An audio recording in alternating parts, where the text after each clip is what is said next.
오늘의 게스트 소개해드리겠습니다. 베스트셀러 마리칼이 될 때의 저자시자 대한민국 최고의 혐오 전문가, 혐오 전문가라고 혐오를 많이 하실 것 같은 혐오의 전문가 네. 우리 숙명여대 홍성수 교수님 모셨습니다. 교수님 안녕하세요. 안녕하세요. 예, 반갑습니다. 제 기억에 극혐 뭔가 이 단어를 아무렇지도 않게 쓰면서부터 혐오란 말이 막 되게 많이 들려오는데 혐오의 개념에 대해서는 생각해 본 적이 없거든요. 혐오는 이런 것이다. 정의를 내려주신다면 어떤 걸까요? 우리가 오늘날 이제 혐오 현상 이런 말로 혐오를 쓸 때는 차별이란 이슈랑 좀 관련이 굉장히 깊습니다. 그러니까 누군가를 미워하긴 미워하는 건데 그 집단을 미워하는 거고요. 근데 그 집단은 대개는 이제 취약한 측면이 있는 소수자 집단을 열등하다고 생각한다거나 뭐 사회적 지위를 좀 낮게 본다거나 뭐 이렇게 보려고 하는 경향을 통칭해서 혐오다 이렇게 정의를 하고 있습니다. 차별에 취약한 집단은 혐오를 당할 가능성도 대단히 높은 거고요. 근데 이 혐오와 차별 좀 구분하자면은 혐오는 어떤 태도나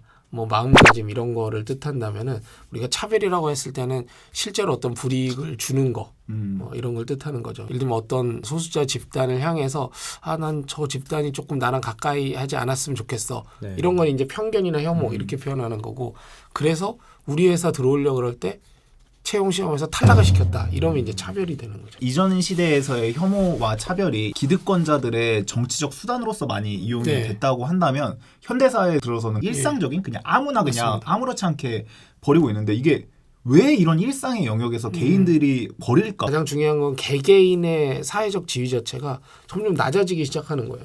불안하고 먹고 살기 힘들고 이런 상황에서 진짜 문제의 어떤 책임이 있는 사람들에게 항의를 하거나 싸우기보다는 자기보다 약한 쪽에 책임을 돌리고 자기보다 약한 쪽과 싸우려고 하는 경향이 굉장히 커진 것 같아요. 한국만 그런 건 아니고 사실 뭐 유럽이라든가 미국이라든가 다른 여러 나라들에서도 이 혐오라는 현상이 좀 비슷하게 나타나는 것 같습니다. 다만 그 대상은 뭐 나라별로 또는 상황에 따라 조금 다를 수 있지만 기본적으로 취약한 집단에게 책임을 전가하려고 한다. 이런 경향들은 상당히 좀 비슷하게 나타나는 거죠. 그러면 하나 궁금한 게 다수 집단이 소수 집단을 혐오하고 강자가 약자를 혐오하는 게 흐름같이 느껴지는데 최근에 우리나라에서 코로나 사태 때문에 네. 중국인을 혐오하잖아요. 네. 우한 폐렴이라고 막 해야 된다라는 뭐 그런 프레임도 막 그쵸. 있고 그럼 중국은 사실 저희보다 인구도 그렇죠. 많고 네.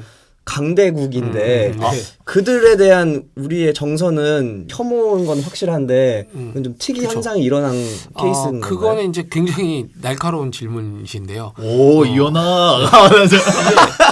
이 혐오라는 게 이게 고정돼 있는 게 아니에요. 그러니까 뭐 중국인은 혐오 당할 수 없다.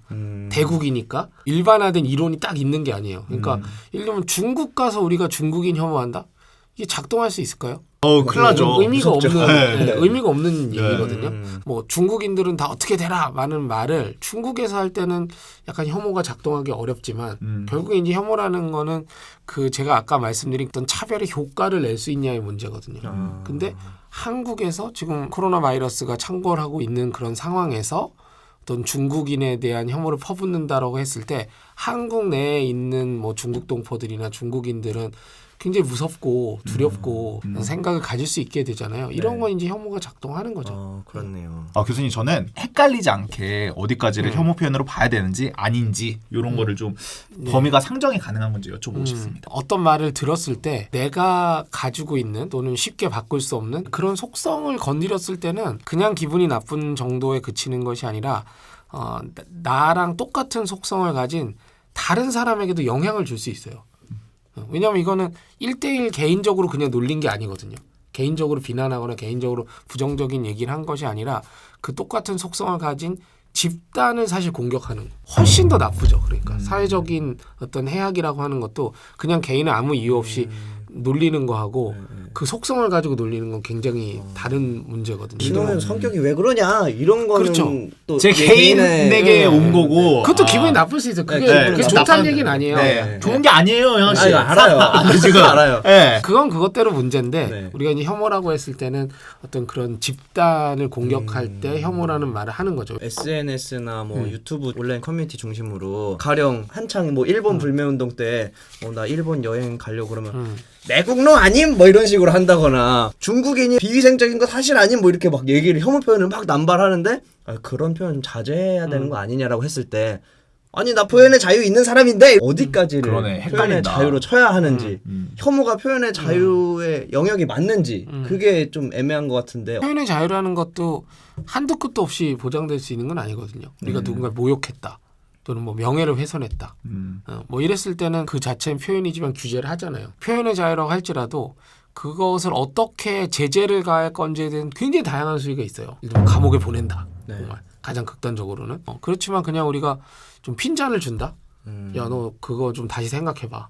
뭐 이런 것도 과연 표현의 자유를 억압하는 건가? 그건 어떻게 보면 우리가 어떤 대화를 할 것이냐에 대한 방향을 좀 정하고 더 좋은 이야기들을 많이 할 수 있는 계기를 마련하기 위해서 서로 이렇게 견제하는 거거든요. 근데 이제 그런 걸 가지고 표현의 자유를 위축시킨다? 이렇게 얘기하는 건 저는 좀 부적절한 것 같고 우리가 지적하고 나 이런 건 좀 문제인 것 같아 라는 이야기는 표현의 자유를 오히려 신장시킬 수도 있다고 생각을 해요. 혐오 발언을 가지고 이 혐오라는 이슈가 사회적 문제인지 아니면은 개인의 일탈로 봐야 되는 건지 이런 게 의견이 갈리는 것도 좀 많이 예. 봤어요. 이를테면 16년도에 있었던 강남역 살인 사건, 이 사건을 여성 혐오 문제로 볼 것인가 아니면은 그 개인의 악행으로 볼 것인가 이렇게 한국 사회 혐오 이슈가 왜 개인적 영역이 아니라 좀 우리가 사회적 영역에서 다뤄져야 하는지 특정한 개인을 싫어가지고 그냥 혐오를 퍼붓는다라고 했을 때는 그건 혐오라기보다는 그냥 개인적인 싫음인데 우리가 혐오라고 했을 때는 기존의 사회적 편견이 작동한 결과일 가능성이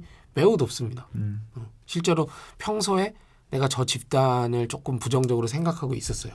또는 열등하다고 생각하고 있었고 사회에서 좀 없었으면 좋겠다라고 생각하고 있었는데 마침 그 집단에 속한 누군가가 등장했을 때 거기에 대해서 우리가 혐오를 퍼붓거나 심지어 이제 폭력을 퍼붓게 되는 거거든요. 그러니까 대개의 경우에는 우연적인 일이 아닌 거죠. 본인은 뭐 특별히 죄를 지칭한 게 아니다. 저 대상을 특별히 어떻게 한 건 아니다라고 할지라도 사실은 기저에 있는 여러 가지 이런 편견 이런 것들이 작동한 결과일 가능성이 굉장히 높은 거죠. 그래서 이제 혐오는 단순히 개인적인 문제라기보다는 사회적인 문제다. 그렇지만 혐오는 굉장히 단순해요. 우리가 뭐 이 코로나 사태가 있으니까 뭐 중국인 혐오 그게 단순하잖아요.